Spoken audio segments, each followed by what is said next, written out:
The damning secrets former First Lady Jackie Kennedy took to grave 31 years ago could be exposed sooner than she requested. RadarOnline.com can reveal. Jackie, who died age 64 from non-Hodgkin's lymphoma on May 19, 1994, laid bare her true feelings about world leaders and who really killed her husband John F. Kennedy in a series of recorded taped interviews. Her only request was that the tapes not be released for at least 50 years, but daughter Caroline Kennedy Schlossberg has agreed to make them public decades early. Among the many bombshell revelations in the tapes, one of the most surprising opinions from Jackie centered on her husband's murder. Jackie blamed his running mate and Vice President Lyndon B. Johnson for his assassination.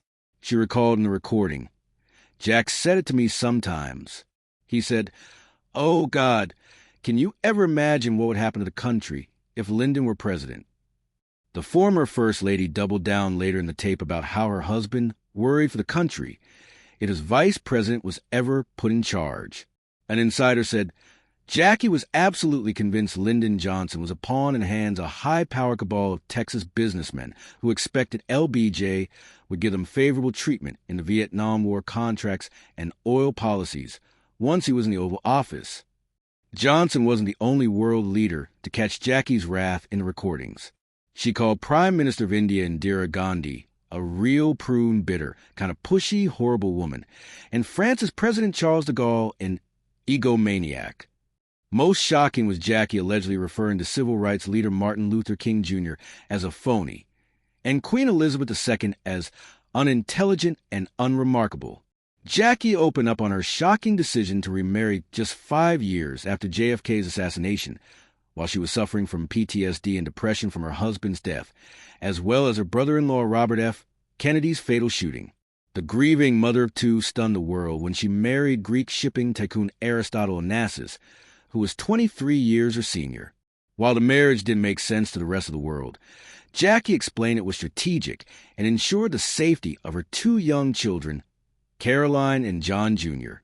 She was said to have told her closest friends, "If they're killing Kennedys, then my children are targets.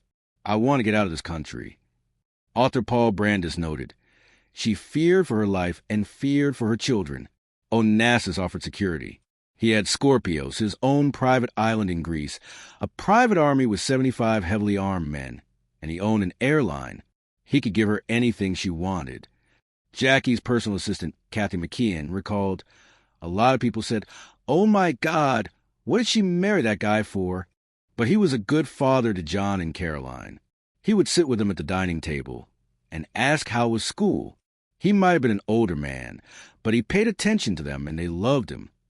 While JFK was accused of carrying on multiple affairs while married to Jackie, including with Marilyn Monroe, sources claimed the ex-First Lady had her own flings on the side.